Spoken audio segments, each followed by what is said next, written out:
കോൺഗ്രസ്സിന് ഒന്നിലേറെ നേതാക്കന്മാരുണ്ട്, കരുത്തന്മാരായിട്ടുള്ള നേതാക്കന്മാരുണ്ട്. ആ നേതാക്കന്മാരിൽ നിന്ന് തന്നെയാണ് ഉമ്മൻചാണ്ടിയും രമേശ് ചെന്നിത്തലയും മത്സരിച്ചിട്ടില്ലേ? രമേശ് ചെന്നിത്തലയും സതീശനും ഉമ്മൻചാണ്ടി മത്സരിച്ചിട്ടില്ലേ?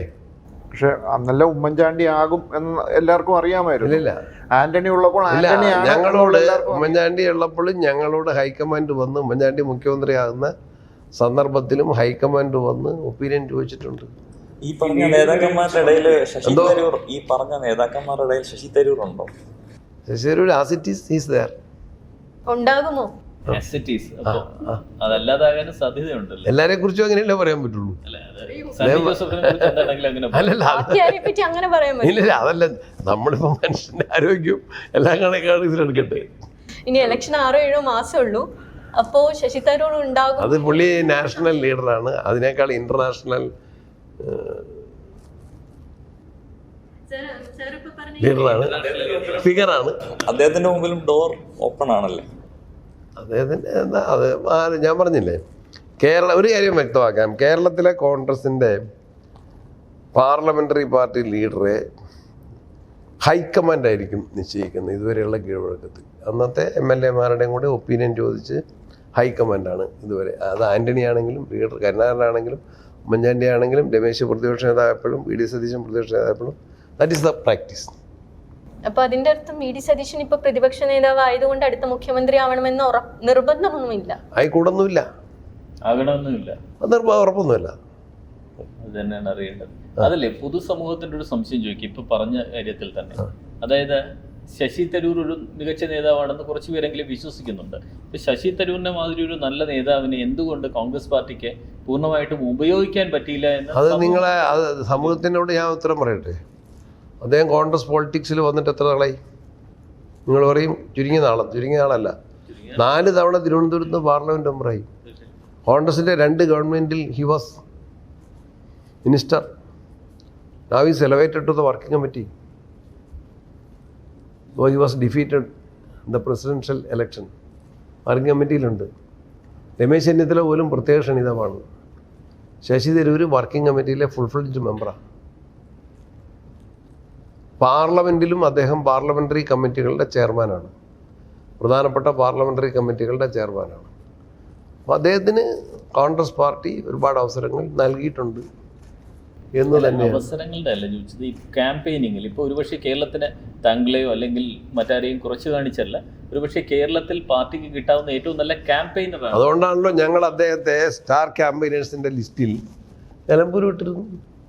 പക്ഷേ ശശി തരൂരിൻ്റെ ഓഫീസിൽ അങ്ങ് ഈ ലിസ്റ്റ് പുറത്തു വിട്ടു എന്ന് പറഞ്ഞു. അവരോട് ചോദിക്കുമ്പോൾ അവരന്ന് നമ്മളോട്, നമുക്കറിയാമല്ലോ, നിങ്ങളിപ്പം അദ്ദേഹം എവിടെയായിരുന്നു എല്ലാവർക്കും അറിയാം. അദ്ദേഹം ഔട്ട് ഓഫ് ഇന്ത്യ ആയിരുന്നു. അല്ല, അദ്ദേഹം അതിന് മുമ്പ് 2 ദിവസം ഉണ്ടായിരുന്നു. ഔട്ട് ഓഫ് 2 ദിവസം വരുന്ന ആളുടെ ഒരു തിരക്കെന്നാ? 2 ദിവസം വരുന്ന ആളുടെ തിരക്കെന്നാ? AK ആന്റണി വന്നില്ലല്ലോ, വന്നോ? അല്ല, AK ആന്റണിക്ക് ശാരീരിക അസ്വസ്ഥത ഉണ്ടല്ലോ. അല്ലേ, ഇതൊക്കെയാണ് ഈ ചോദ്യം വരുന്നത്, ഈ പറയുന്ന ചോദ്യങ്ങൾ. ഒന്ന് അല്ല, അദ്ദേഹത്തിൻ്റെ കാര്യം, അദ്ദേഹം സാധാരണഗതിയിൽ എത്ര കണ്ട് മറ്റ് ജില്ലകളിലെ രാഷ്ട്രീയ പ്രവർത്തനത്തിന് പോകുന്നുണ്ട്. അദ്ദേഹം ഡൽഹിയിലാണ്, ഔട്ട് ഓഫ് ഇന്ത്യ ആണ്. അദ്ദേഹം യാത്രകളിലായിരുന്നു, തിരക്കിലായിരുന്നു. കോൺഗ്രസിലെ ഏറ്റവും വലിയ ക്രൗഡ് പുള്ളർ അദ്ദേഹം തന്നെയല്ലേ? ഏറ്റവും വലുതെന്ന് പറയുമ്പോൾ നമ്മൾ സൂപ്പർലേറ്റീവ് ഉപയോഗിക്കുമ്പം ഏറ്റവും വലിയ ക്രൗഡ് പുള്ളറല്ല, പ്രിയങ്ക ഗാന്ധി വന്നിരുന്നു. ഞാൻ ഏറ്റവും വലുതെന്ന് ഞാൻ ഉദ്ദേശിക്കുന്നില്ല, ക്രൗഡ് പുള്ളറാണ്, ഏറ്റവും വലുതല്ല. പക്ഷെ കേരളത്തിലെ കോൺഗ്രസ് പുള്ളി ഇപ്പം കഴിഞ്ഞ ഒരു 6-7 മാസത്തിന് മുമ്പെല്ലാം കേരളത്തിൽ അദ്ദേഹം പര്യടനം നടത്തുകയും മറ്റൊക്കെ ചെയ്യുമ്പോൾ അദ്ദേഹത്തിന് വേദി നിഷേധിക്കുന്നു. ഒരു സ്ഥലത്തും വേദി നിഷേധിച്ചിട്ടില്ല. ഒരു സ്ഥലത്തും ഞാനിപ്പോൾ KPCC പ്രസിഡന്റ് അല്ലല്ല, ഞങ്ങൾ വന്നതിന് ശേഷം ഡൽഹിയിൽ വിളിപ്പിച്ചിരുന്നു ഞങ്ങളെ. ആ യോഗത്തിൽ ഞങ്ങളെല്ലാവരും പങ്കെടുത്ത, ഖാർഗെജിയും രാഹുൽജിയും പങ്കെടുത്ത യോഗത്തിൽ ശശി തരൂരുണ്ടായിരുന്നു. ഈ സ്പോക്ക് ആ യോഗത്തിൽ പ്രസംഗിച്ചു, എന്നെ വിഷ് ചെയ്തു, എന്നെ ഫോണിൽ വിളിച്ച് ആശംസ അറിയിച്ചു, അഭിനന്ദനം അറിയിച്ചു, എല്ലാ സപ്പോർട്ടും പ്രഖ്യാപിച്ചു. യോഗത്തിലുണ്ടായിരുന്നു. എല്ലാ പരിഗണനയും കൊടുക്കുന്നുണ്ട്. എനിക്കൊരു ക്ലാരിറ്റിക്ക് വേണ്ടി ചോദിക്കുകയാണ്, ഈ വിഷയം ഉണ്ടായപ്പോൾ ശശി തരൂർ എന്തുകൊണ്ട് ക്യാമ്പയിനിങ് വന്നില്ല എന്നുള്ളത്. അപ്പം നമ്മൾ സ്വാഭാവികമായിട്ടും അങ്ങ് പറഞ്ഞ പോലെ ഈ സ്റ്റാർ ക്യാമ്പയിനർ ലിസ്റ്റ് വിട്ടു. പക്ഷേ അതേസമയം തന്നെ നമ്മൾ അപ്പുറത്തെ സൈഡിലും ചോദിക്കുന്നുണ്ട്. അപ്പോൾ അവർ പറയുന്നതെന്ന് പറഞ്ഞാൽ ശശി തരൂരിനോട് സാധാരണ നിലയിൽ ഒരു സ്റ്റാർ ക്യാമ്പയിനർ അല്ലെങ്കിൽ ഇങ്ങനെയുള്ള ഒരു ദേശീയ നേതാവ് എന്നുള്ള നിലയിൽ സാധാരണ നിലയിൽ സ്ഥാനാർത്ഥിയോ അല്ലെങ്കിൽ ലോക്കൽ കോൺഗ്രസ് നേതൃത്വമോ അല്ലെങ്കിൽ ആ മണ്ഡലത്തിൻ്റെ ചുമതലയുള്ളവരോ വിളിച്ചു ചോദിക്കുകയും സമയം ഫിക്സ് ചെയ്യുകയും ചെയ്യും. അദ്ദേഹം അതിന് തയ്യാറായിരുന്നു. അദ്ദേഹത്തിന് ഒരു മിസ് കോൾ പോലും വന്നില്ലെന്ന് അദ്ദേഹം പരസ്യമായി പറഞ്ഞു. പിന്നെ ഈ സ്റ്റാർ ക്യാമ്പയിനർ ലിസ്റ്റ് പോലും അങ്ങ് പുറത്തു വിട്ടത് എന്ന് പറഞ്ഞാൽ അവർക്ക് പോലും കിട്ടിയിട്ടില്ല. അല്ല, പുറത്തു വിടുന്ന എപ്പോഴാ? പുറത്തു വിടേണ്ടത് സ്റ്റാർ ക്യാമ്പയിൻ്റെ ലിസ്റ്റ് പുറത്ത് പബ്ലിഷ് ചെയ്യുന്ന സമയം തന്നെ അദ്ദേഹത്തെ വിളിച്ചില്ലാതെ നിങ്ങൾ വാർത്തയാക്കിയപ്പോൾ അത് വിളിച്ചിരുന്നു. ഇതാണ് അതിൻ്റെ പൊസിഷൻ. ശശി തരൂരിൻ്റെ ഓഫീസിന് പോലും അത് കിട്ടിയില്ല എന്നാണ് അവർ പറഞ്ഞത്. ഇതാണ് കോൺഗ്രസ് നേതൃത്വവും ശശി തരൂരും തമ്മിൽ നിലനിൽക്കുന്ന ഒരു ഏറ്റുമുട്ടൽ. ഇല്ലില്ല, ഏറ്റുമുട്ടൽ ഏതായാലും കേരളത്തിലില്ല. കേരളത്തിലെ കോൺഗ്രസിന്റെ ഒരു പരിധിക്ക് അപ്പുറത്താണോ ശശി തരൂർ? നമുക്ക് അദ്ദേഹം, ഞാൻ പറഞ്ഞില്ല, പരിധിക്ക് അപ്പുറത്തല്ല. അദ്ദേഹം വർക്കിംഗ് കമ്മിറ്റി അംഗമാണ്.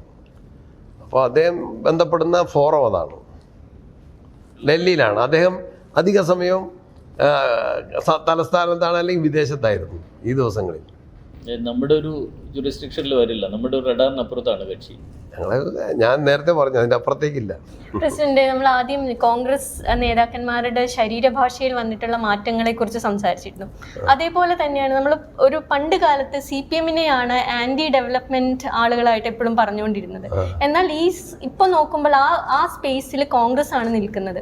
ഇപ്പൊ നാഷണൽ ഹൈവേ ആണെങ്കിലും ഗെയിൽ പൈപ്പ് ലൈൻ ആണെങ്കിലും സീ പ്ലെയിൻ ആണെങ്കിലും. ഞാൻ വിശദീകരിച്ചോട്ടെ.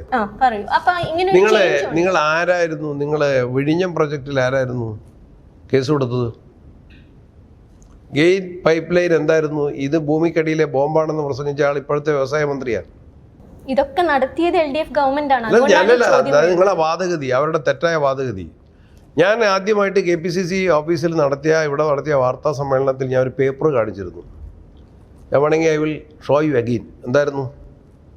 കണ്ണൂർ വിമാനത്താവളം, ഉമ്മൻചാണ്ടി ഗവൺമെൻറ്റിൻ്റെ കാലത്ത് കണ്ണൂർ വിമാനത്താവളത്തിൻ്റെ എന്തെല്ലാം പ്രവൃത്തികൾ പൂർത്തീകരിച്ചു എന്ന നിയമസഭയിൽ KC ജോസഫ്, സണ്ണി ജോസഫ്, ഷാഫി പറമ്പിൽ, IC ബാലകൃഷ്ണൻ്റെ ചോദ്യത്തിന് മുഖ്യമന്ത്രി പറഞ്ഞ മറുപടി, കണ്ണൂർ വിമാനത്താവളം 2016 ഗവൺമെൻറ് പോകുന്ന ആ സമയത്തേക്ക് 90%, റൺവേ 10%, പല കാര്യങ്ങളും 95% പൂർത്തീകരിച്ചു എന്ന് നിയമസഭയിൽ തന്ന മറുപടിയുണ്ട്. അത് നിങ്ങളെ മനസ്സിൽപ്പെട്ടിട്ടില്ല, നിങ്ങളെ കണ്ണിൽപ്പെട്ടിട്ടില്ല. അത് ഞാൻ വിശദീകരിച്ചിട്ടും വേണ്ടത്ര നിങ്ങൾ പത്രത്തിൽ കൊടുത്തിട്ടില്ല.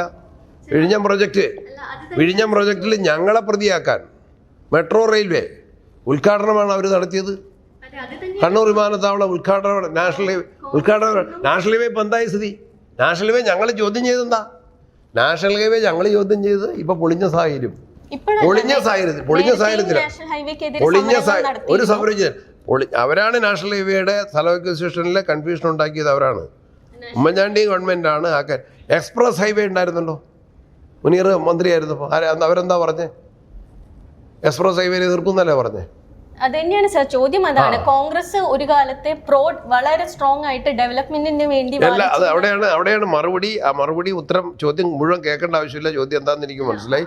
കോൺഗ്രസ് എല്ലാ കാലത്തും വികസനത്തിന് അനുകൂലമായിട്ടുള്ള നിലപാട് ഇപ്പോഴും അങ്ങനെ തന്നെയാണോ? എപ്പോഴും അങ്ങനെയാണോ? ഈ നാഷണൽ ഹൈവേക്കും ഗെയിലിനും എതിരെ ഗവൺമെന്റ് ഞങ്ങൾക്ക് സർട്ടിഫിക്കറ്റ് തരും നിങ്ങൾ വിശ്വസിക്കാവോ? നിങ്ങൾ അനലൈസ്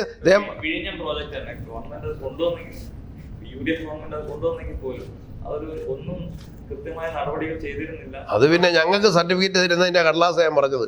ഇപ്പൊ ഒരു കാര്യം ചെയ്യട്ടെ, ഞാൻ ഈ കടലാസ് കാണിച്ചിട്ട് മുഖ്യമന്ത്രിയോട് സംസാരിച്ചാൽ മുഖ്യമന്ത്രി എന്താ പറഞ്ഞത്? 4ാം വാർഷികത്തിൽ ഞാൻ പറഞ്ഞതിന്റെ കാരണം എന്താ? മുഖ്യമന്ത്രി 4ാം വാർഷികത്തിൽ പറഞ്ഞു മണ്ണിൽ കൊണ്ടുപോയി വിമാനം ഇറക്കുകയാണ് ഉമ്മൻചാണ്ടി ചെയ്തതെന്ന് പറഞ്ഞു. അതിനുള്ള ആൻസറാണ് ഞാൻ ഡോക്യുമെന്ററി എവിഡൻസ് സഹിതം ഞാൻ കൊടുത്തത്. വിഴിഞ്ഞം പ്രോജക്റ്റ് നടപ്പിലാക്കില്ല എന്ന് പ്രതിപക്ഷ നേതാവ് പ്രസംഗിച്ച നമ്മളെല്ലാരും എവിടെ പറഞ്ഞു? ആരായിരുന്നു അതിനെ എതിർത്ത്? ആരായിരുന്നു അവിടെ സമരത്തിന് പോയത്? ആരായിരുന്നു അവിടെ സമരത്തിന് പോയത്? ആരാണ് അവിടെ? നിങ്ങൾ പരിശോധിക്കേണ്ട, നിങ്ങൾ എടുക്കേണ്ട വിഷയം അതല്ല. വിഴിഞ്ഞം പ്രൊജക്ടിന്റെ ഉദ്ഘാടനത്തിൽ എന്തുകൊണ്ട് പ്രതിപക്ഷ നേതാവിനെ പോലും വിളിച്ചില്ല? വിളിക്കാത്തതിന്റെ കാരണം പ്രതിപക്ഷ നേതാവിനെ അവിടെ പ്രാസംഗികനാക്കി. എന്തുകൊണ്ട് ശശി തരൂരിനെ അവിടെ പ്രാസംഗികനാക്കിയില്ല? പ്രധാനമന്ത്രി ഇരുന്ന സ്റ്റേജിൽ ലോക്കൽ MP എന്തുകൊണ്ട് വിളിച്ചില്ല? വിളിക്കാത്തതിൻ്റെ കാരണം, വിളിച്ചിട്ടുണ്ടെങ്കിൽ അവർ ഉമ്മൻചാണ്ടിയുടെ പേരവിടെ പരാമർശിക്കും. ഉമ്മൻചാണ്ടിയാണ് ഇതിൻ്റെ പിതൃത്വം അവകാശപ്പെടാൻ സാധിക്കുന്ന ഏറ്റവും ഉത്തരവാദിത്തപ്പെട്ട ആൾ, അർഹനായ വ്യക്തി എന്നുള്ളത് അവരുടെ പരാമർശിക്കും. സതീശൻ ആദ്യത്തെ പരിപാടിയിൽ അത് പ്രസംഗിച്ചു. അതുകൊണ്ടാണ് രണ്ടാമത്തെ പരിപാടിയിൽ സതീശൻ്റെ പ്രസൻസ് അവർ മനഃപൂർവ്വം ഇല്ലാതാക്കിയത്.